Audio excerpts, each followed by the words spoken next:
Йокер явет. Йокер явет. Что такое йокер явет? Будет настолько работа и все дорого, что человек скажет, все, надоело жить. Человек будет искать, где найти ему подешевле что-то. Так будет все дорого. Вы не поймете, работа в Израиле такая дороговизна. Всего полно. Сколько фруктов скидывается в море, сколько молока сливается в море. Вы знаете зачем? Для того, чтобы цены держать. Для того, чтобы держать цены. Почему? Потому что есть там люди, которые называются монополисты. Они решают, сколько что будет стоить. И эта мафия держит вот это все. И вы знаете, как Ашем их накажет в конце дней, работай? Какими казнями накажет? Богатеют еще как. Больше жарить будет на этих деньгах. Вы не знаете еще как. Талмуд говорит, Яаков Авину, когда пришел обратно в город, в нашей главе это будет.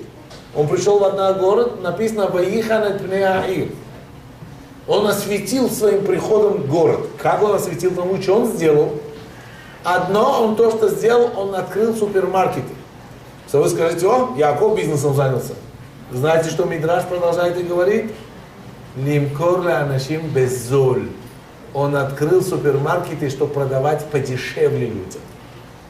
Чтобы люди могли найти подешевле вещи. Хесед, чтобы добро делать в жизни. А сегодня кажется, свою выгоду стоит. Да? Почему ему можно и нельзя? Работай, вот эта проблема. Йокер явет перед приходом Машиаха. Хагефен итен период. Вы заметили, раньше у них был предлог. Бензин в цене поднялся. Тогда все дорого стало. Сейчас бензин упал, цены остались на месте. Саламан. Но все это обман. Вот так. Хагефен итен период, а яин байокер. Будет полно винограда в мире. Полно винограда.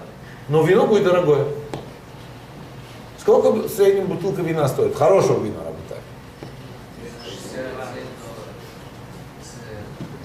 Супер хороший ты пьешь. Ну, скажешь 20, 15. Ладно, скажешь в среднем 20. Один мне сказал, что он может привезти вино в Америку из Молдавии, кошерное, богат, совсем, с привозкой, со всеми делами, 2,50 до дома твоего. 2,50 за бутылку. 2,50. Трейдер Джор тоже продают 3,50 кошерный. Я про хорошее вино говорю. Я не говорю про джус.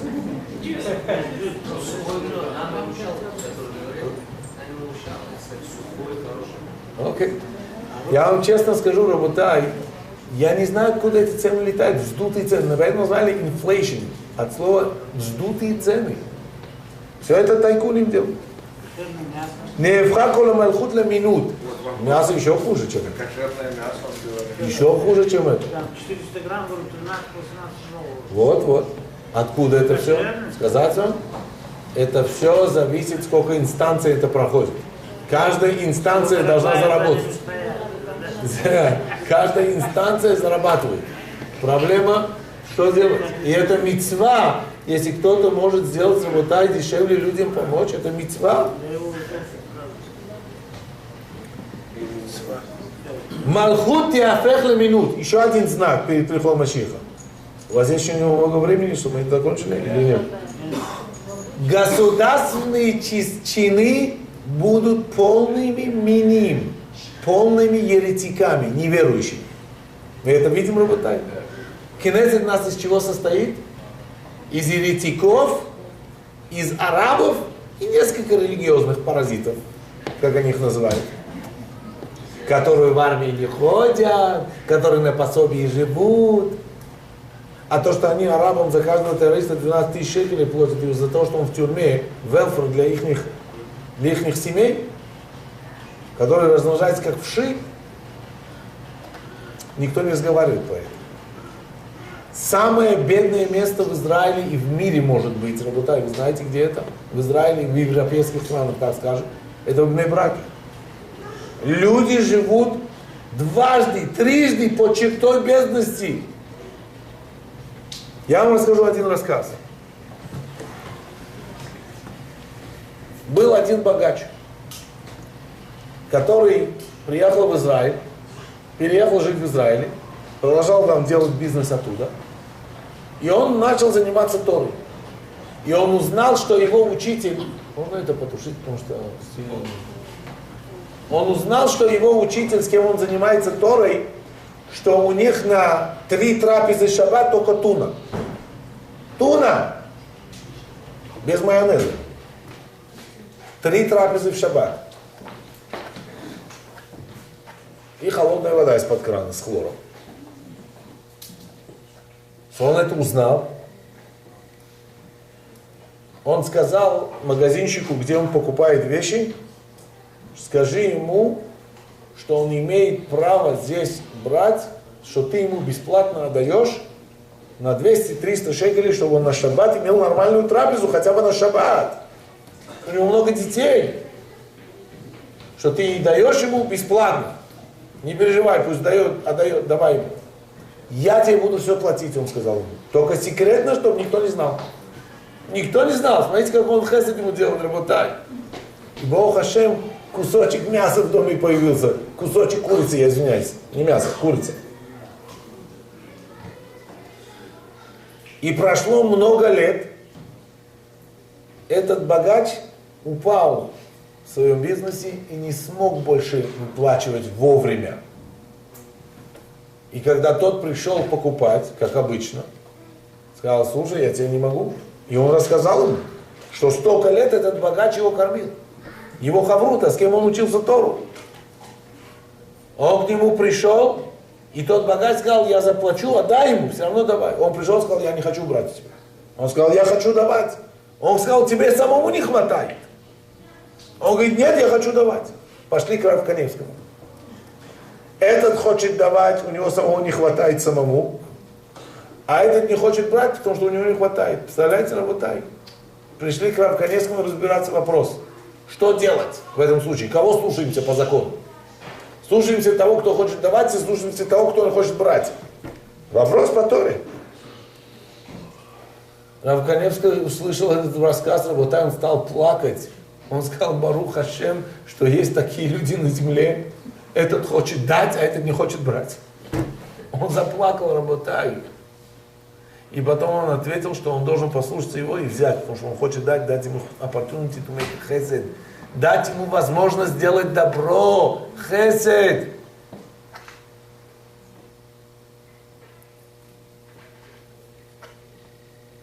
Каждый, кто приходит на эти уроки и спонсирует эти уроки, он делает chesed с каждым из нас здесь, с нашими детьми. Каждый, кто спонсирует такой ивент, он делает хесед, он делает добро, и ему это хесед станет. Ашем ему поставит это в заслугу. Это не просто, это большое добро вы делаете. Просто человек должен ценить, у человека должны появиться ценности, работай, ценности. Сколько мы вкладываем в этот материалистический мир, сколько мы в него вкладываем, хотя мы его с собой не заберем. Почему мы не вкладываем в духовный наш мир вот так, работай? А? Веэн тохахат. Будет поколение, что никто не сможет никому дать замечание. Эн тохахат. Потому что если кто-то кому-то даст замечание, он скажет, ты на себя посмотри. То есть уже не останется, работай, таких праведных людей, которые могли бы сказать кому-то что-то. И даже если будут такие праведники, если им скажут что-то, скажут, да, мы сейчас тебе найдем информацию про тебя. В интернете все написано.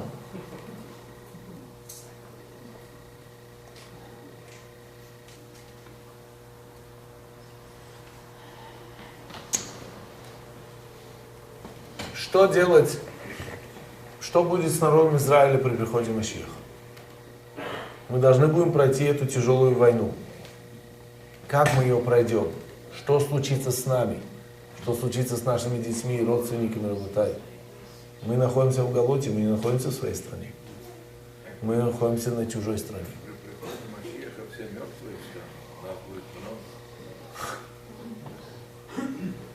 И всех победим. Да? Я не знаю. Так говорят? Да. Так же в Торе написано. Вы задали вопрос, слушайте ответ. Вы говорите, что встанут все. говорит Даниэль в пророчестве. Варабим мишене афар якицу. И многие, кто спят в земле, из тех, кто спят в земле, проснутся. Не все. Многие. Кто эти многие? Разделяется на 3 категории. Первая категория называется цадиким. Они в первый день уже все встают в Эрец Исраэль в Иерушалайме. А те праведники, которые похоронены за Эрец Исраэль, Ашем им сделает большие пещеры под землей, под океаном, и они будут скатываться до Иерушалайма и выходить там. Гильгуль Мехилот называется это.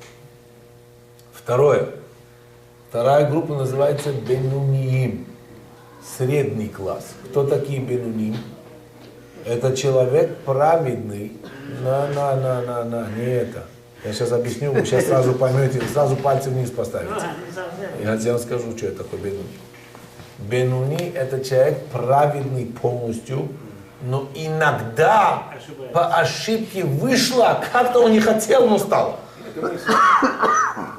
Дай Бог, чтобы я таким стал. Это Бенуни. Человек, не зная, преднамеренно может делать миллион грехов, Рабутай. Даже весь мир тебе говорит, что ты праведный, не считай себя праведным, считай, что ты Бенуни, Талмуд говорит. Бенуни встанут через 20 лет. Третья группа Рашаим, злодеи, которые всю жизнь злодейничали, но при жизни сделали раскаяние, успели перед смертью сказать: все-таки сказал он этот пасук и умер. Так как они Рашаим, они станут через 40 лет. То есть мучиться еще будут. А сколько война будет длиться вообще? Мы сейчас говорим про Тхията Метим, про войну сейчас скажем. После Тхията Метим, Рабутай, будут те, которые тоже встанут, увидят глазами Рашаим. Написано, что они не останутся в живых. Они встанут, увидят, что было, и пойдут обратно. Поэтому не все встанут. Кто не встанет во время прихода Машиаха, Тхията Метим, Талмуд говорит: каркапта дело манах тифилин. Человек, который не завязывал тифилин, он не встанет при приходе Машиаха. И говорит нам Нефеш Ахаим, это те люди, которые завязывают тифилин, но у них тифилин не стоит правильно, у них здесь стоит тифилин, во лбу звезда у него горит. Он не стоит на правильном месте, у него тифилин. Люди, которые спят с гойками, не встанут для Тхията Метим. Если они вовремя не раскаются, чего они сделают, больше не будут повторять эти ошибки. И тикуним больше если не сделают. Люди, которые были с Эшет Иш, замужней женщиной, которая гет не получила, в интимной связи, не встанут на Тхията Метим эти люди. А если женщина это скрыла? То она тоже не встанет на Тхията Метим. А он? Тоже. Он же не знал. Надо было проверять. Как? Очень просто. Есть равен, спрашивается вопрос. Прежде чем бриллиант покупаешь, спрашиваешь профессионала? Бриллиант, прежде чем покупаешь, профессионала спрашиваешь? Здесь бриллианты покупаешь, берешь женщину, бриллиант. Ты должен спросить, что это, можно? Может, он зиркония? Ну? Но горит ярко. Да. Не все то, что горит, согревает, может спалить тоже. Надо быть осторожным. Следующее, Рабутай. Люди, которые говорят лашон ара днем и ночью. И днем и ночью кот ученый. Да? Ходит по цепи кругом. Тогда никто не встанет, потому что линия... Уже? Вы признались, вот этого я ждал. Молодец. Встанем. Мы раскаемся, потому что раскаемся. Зачем я это сказал? Не чтобы мы говорили, что мы не встанем, что мы сказали: ой, я там, я должен раскаиваться. Вот для чего я это говорю. Заташем, раскаемся. Okay? Работай. Есть еще несколько групп, не будем сейчас упоминать их много, чтобы не омрачать этот вечер. Теперь насчет войны. Это еще омрачительный. Мы уже сказали несколько типов оружия, как это будет. Еще такого оружия не знаю. Представляете, там написано, что оружие не будет кем воевать с этим оружием. Идут танки, вдруг это оружие будет, и все испепелятся внутри танков. И танки стоят. Некому водить танки. Некому стрелять из танков. Вот такое оружие будет. Ладно. Будет война, говорит нам Работай в Зоаре, приносится в книге Элима. Рав Моше Кордоверу приносит, что 9 месяцев власть перейдет в руки ислама над всем миром, Работай. Беней Ишмаэль захватит власть над всем миром в течение 9 месяцев. Как написано, Бакум Алену Адам. Про кого написано Вуе Пере Адам. Если вы посчитаете Вуе Пере Адам, гематрия Дааш. Дааш, знаете, что такое? Айсис. Вуе Пере Адам, Дааш гематрия. Посчитайте, посмотрите. Там было. Он будет диким человеком. Вуе Пере Адам. Захватит весь мир под свою власть, имеется в виду под страх своей власти в течение 9 месяцев. И там будет последний месяц Кехивле Йолида, и там рождается Машиах Циткейну. Кто такой теперь Машиах? Машиах, Работай, это человек, который родился от мамы и папы.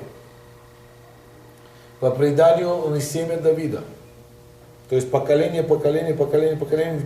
прадедушка его Давид Амелех. Из колена Иуды.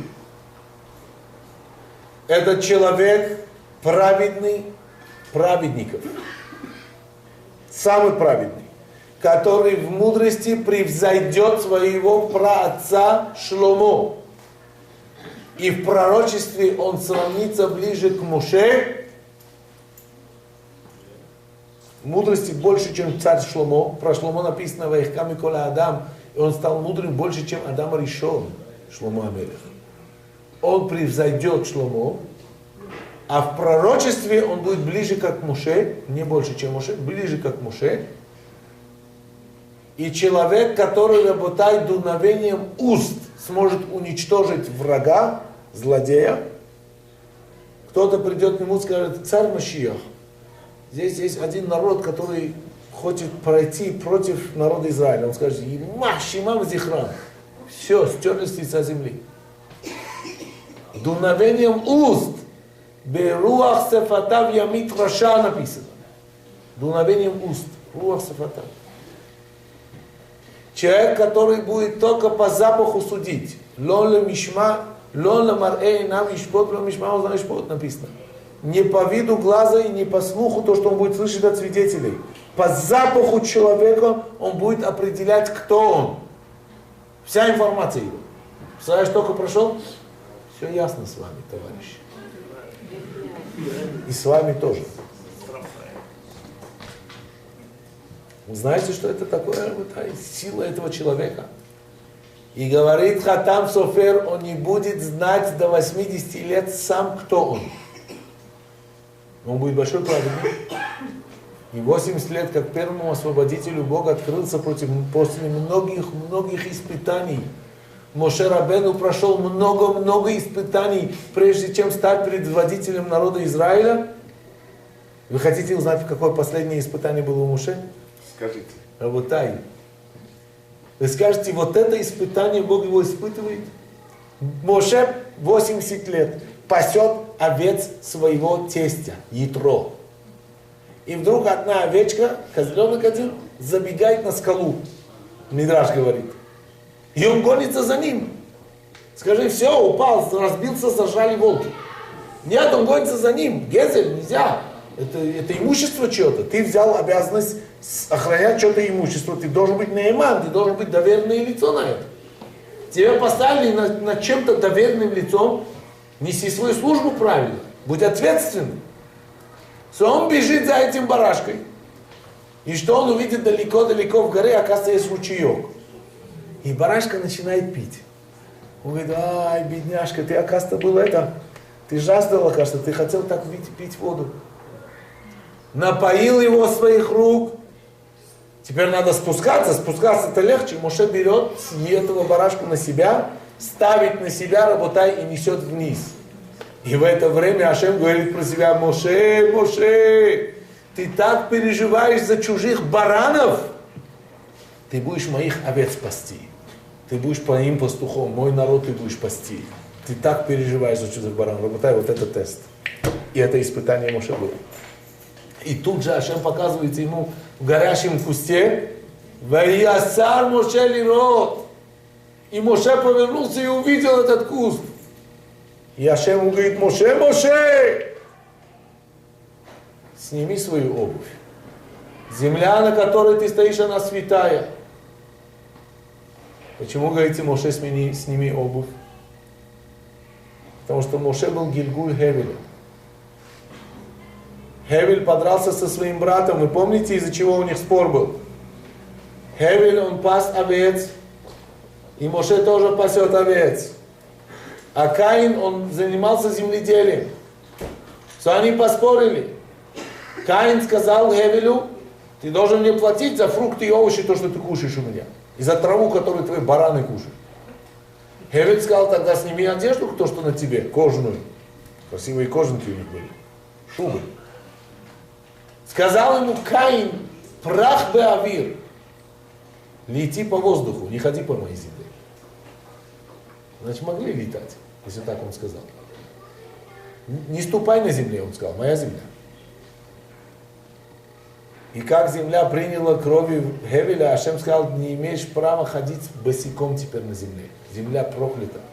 Но та земля, где ты стоишь, сними свою обувь. Она свята. Ты исправил этот грех. И Моше написано, повернулся, закрыл свое лицо. Уже Хевель посмотрел, когда Корбан его приняли, посмотрел на Шхину, из-за этого он хаям мита стал. Поэтому его убил его брат.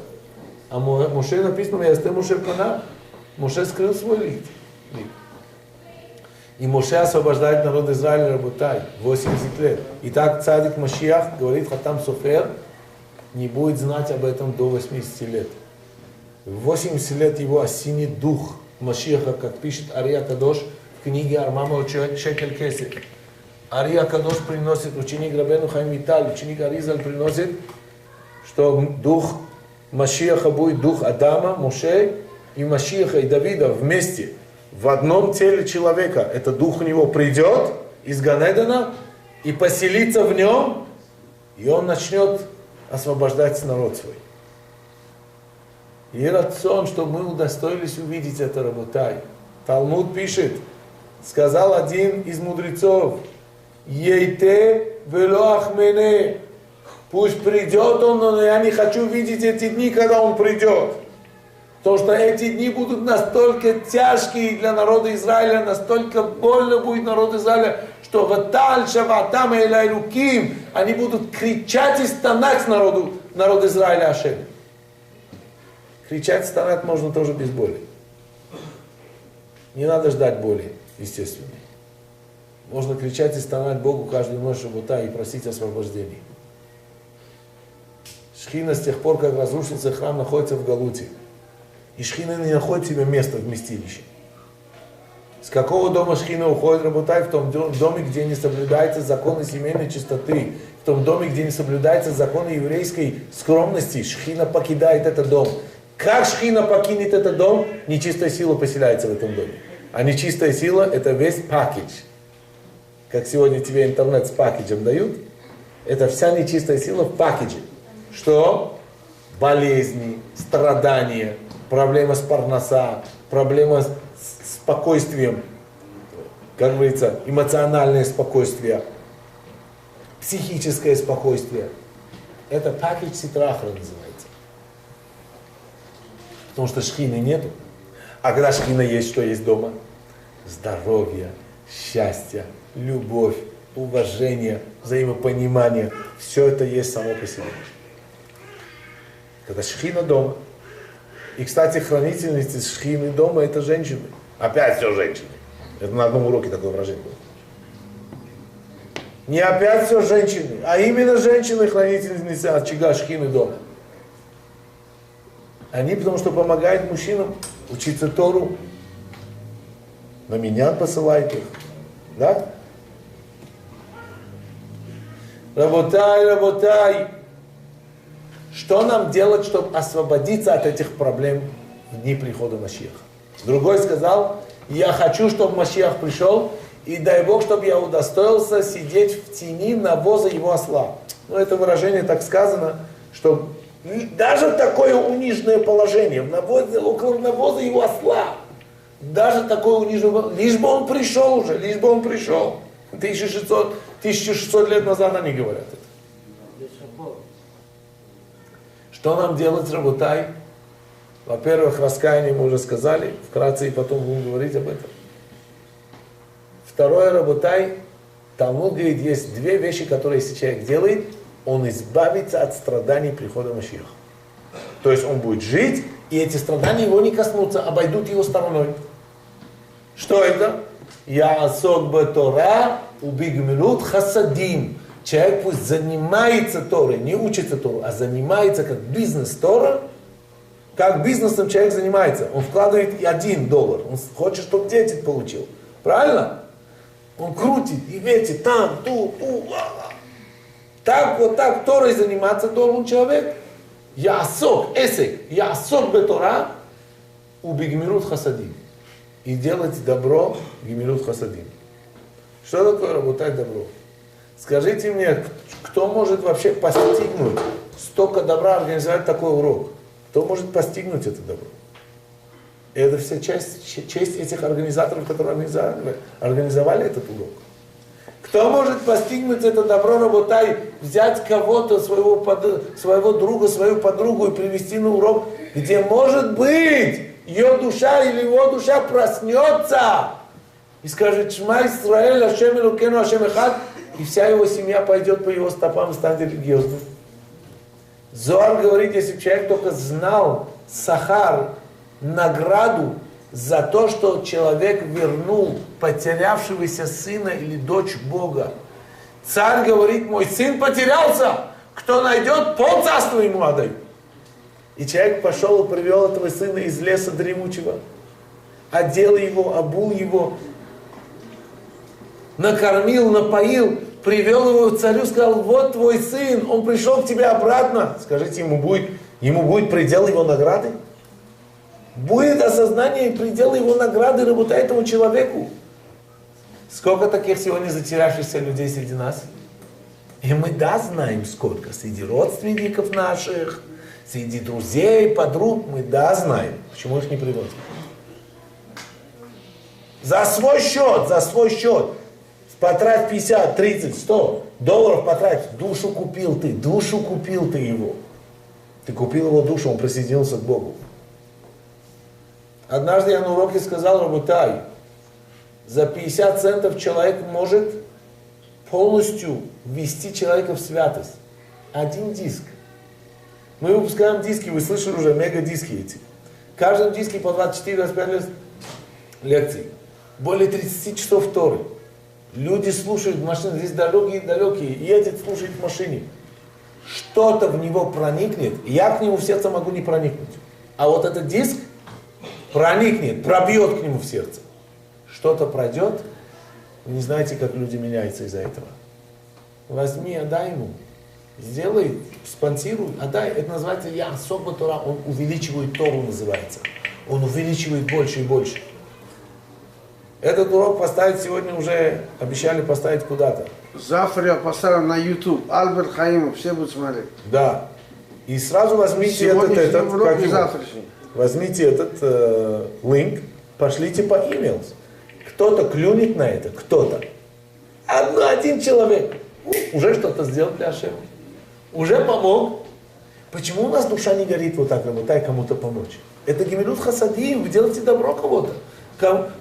Можно ли посчитать, работай духовное добро? Кому-то ты дал голодному кушать, и говоришь, я ему такое сделал, добрый день, кушать я ему дал. Ты ему на всю жизнь сделаешь кушать питание духовное. Ну, что еще сделать, чтобы Машиах пришел быстрее, работай? Позвонить ему. Давайте я вам скажу еще несколько. Работай шмират шаббат, человек, который соблюдает шаббат от и до по всем правилам, и больше даже, чем закон требует, приближает приход Машиаха. Талмуд говорит, Ильмеле шамру коль Исраэль шаббат ахат. Если бы народ Израиля, весь народ Израиля за раз сделали бы шаббат четко от и до, уже придет Машиах. И мы можем это сделать. Каждый из нас, если на себя обязанность возьмет. Работай, сегодня есть таймеры, не надо экономить электроэнергию. Есть таймеры. Поставь таймеры, сколько хочешь, будет включаться и выключаться. Каждые 10 секунд могут мигать тебя они. Сделай таймеры дома. Что тебе стоит сделать таймер? Включать, выключать свет. А есть люди, которые жарят кушать на шаббат, работая хас вешом, эту пищу нельзя в рот брать даже. Которым на шаббат запрет сделали этой пищи. Не говоря уже о кашруте, работай, что сердце человека глупеет из-за того, что он не кушает кошерные вещи. И потом в него даже ничего не проникает. Сколько ни говори, все одно и то же. И рацион, что Ашем жалился над этими людьми, и раскаялись они. Байзат Ашем, что пришел Машиах Циткейну, чтобы нас освободило от этого иго галута, этого работай. Аминь. Чтобы человек Байзат Ашем осознал, что он в этом мире главное создание, венец этого создания. И Ашем все для него в этом мире создал.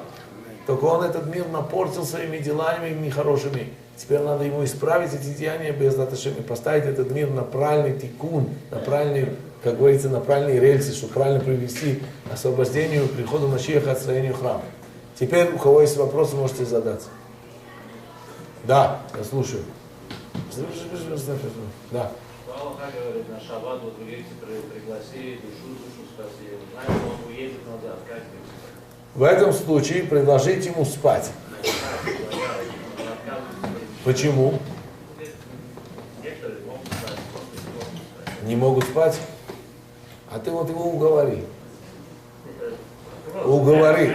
Если ты его уговорил, он в середине ночи убежал, может, ты там гвоздем поставил.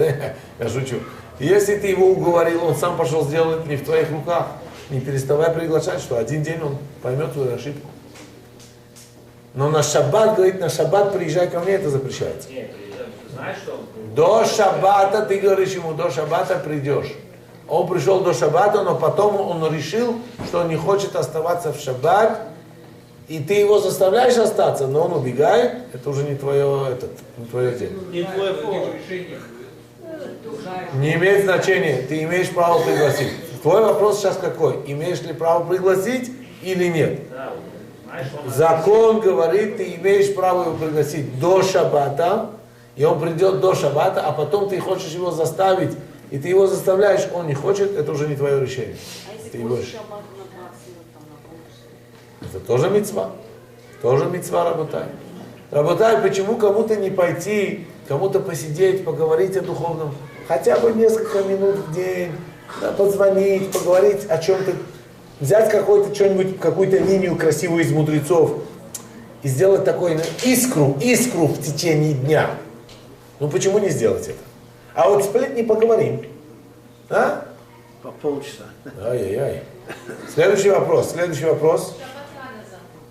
Да. Во сколько поставить? Например, шаббат заходит 5:30, например. Зажигать в календаре написано 5:30. Во сколько поставили? Нет, если вот, допустим, с работы, вот график попали, туда сейчас рано. И ты хочешь поставить, но уже 5-10 минут опоздал. Ты не ставишь? Окей. Закон говорит так. Все идет за заходом солнца. У вас, так как здесь каждый день все открыто и солнце видно, все то время, что вы видите солнце, закон говорит, можно ставить свечи. Солнце видите.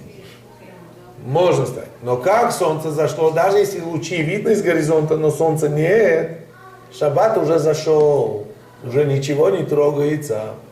Теперь, насчет этого, так как вы уже один раз попали в трафик, что вы должны сделать? Штраф на вас. Вы должны час раньше покинуть работу и сказать: Ашем, вот этот час, корбан для тебя я делаю. Жертва для тебя, Ашем, вот этот час. Вы знаете, как Ашем с любовью это принимает? Говорит: вот, смотри, мой ребенок. Смотри, на что он готов. $15 пожертвовал на меня за час. И то жертва, то хорошо. У некоторых это $100. Ну что, жалко для Бога $100 отдать? Он тебе 24 часа в сутки дает. Он душу в тебя держит 24 часа в сутки, а душа иногда говорит: не хочу с ним быть, не хочу. Хочу уйти от него. Для него тебе не жалко отдать $100-200, работать? Конечно, не жалко. Следующий вопрос, да, я извиняюсь, если не вижу. Я хотела спросить, а может муж включать свечу до моего прихода, например, а я помолилась потом, если я опоздала, чтобы самой не включить? Если кто-то не успел включить свечи, то муж зажигает свечи с благословением, но вы потом благословение не говорите, вы ничего не трогаете, вы можете потом молиться. Включать, да, это? Он может включить с благословением, да. Но женщина, опять же, на час раньше должна выйти с работы. Тот же ответ. Мы позже скажем. Он из-за одного праведника не посылает больше нам никаких царов. Правильно? Но сейчас же у нас целый дней брак праведников было. Почему ради этих праведников Отсюда поймите, насколько... Машиах не придет? Очень красивый вопрос. Отсюда поймите, по какой причине. Однажды Рав Овадия Йосеф сказал на уроке, что он видел сон. Обычно Рав Овадия не рассказывается, но он рассказал этот сон, что он увидел царя Машиаха стоит на стене, плачет. И он молился снизу, и он его увидел, сказал, почему вы не приходите, Машиах? Он сказал, 1 миллион детей в Израиле не знают, что такое Шма Исраэль. И ты думаешь, время мне прийти сейчас? 1 миллион детей в Израиле не знают Шма Исраэль. Потому что столько учатся в нерелигиозных школах там. И они вообще не знают, что такое Шма Исраэль. Вы думаете, это время, что пришел Машиах? Какой стыд нам будет и какой позор нам будет видеть его лицо, когда Машиах скажет, у вас была технология, у вас был интернет, у вас было все сделать для воли Бога, для того, чтобы распространить Тору и его имя и учение Торы. И вы ничего не сделали? И вы сидели все эти годы, что вы делали? Вот стыдно нам будет работать. Поэтому молитвы до Шма Исраэль мы говорим, «Шело невош, вело никалем, вело никашен ламад». Мима-то не бош. Чтобы мы не опозорились, не постыдились никогда в жизни. От чего? От этого. Это будет стыд и позорно.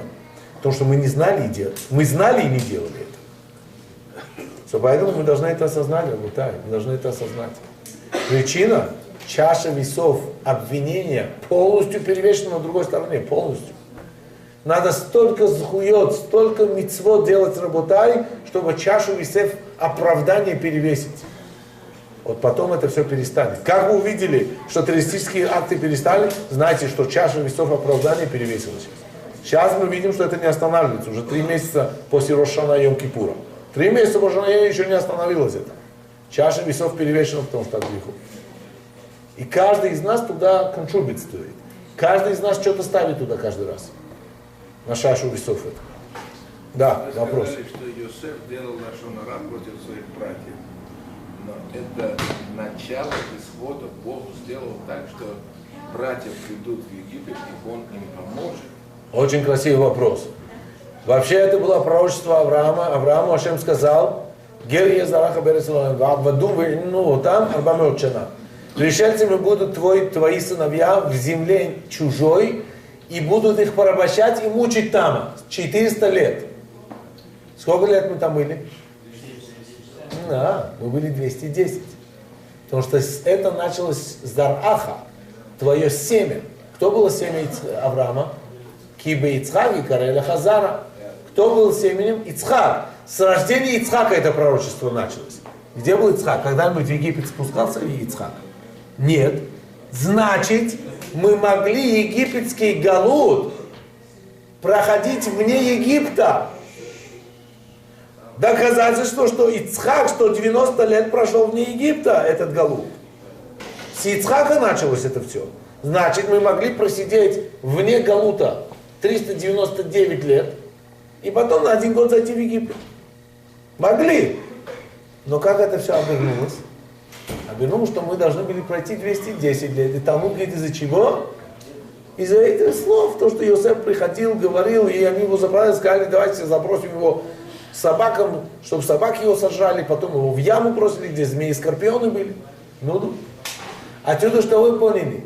Вражда между братьями нехорошо. Надо любовь к братьям иметь. Следующий вопрос. Вопросов нету, все знающие. Бог Ашем, Бог Адонай Леолам. Аминь, аминь. Большое спасибо, что пришли. И благословит вас Ашем, Безрат Ашем. Аминь.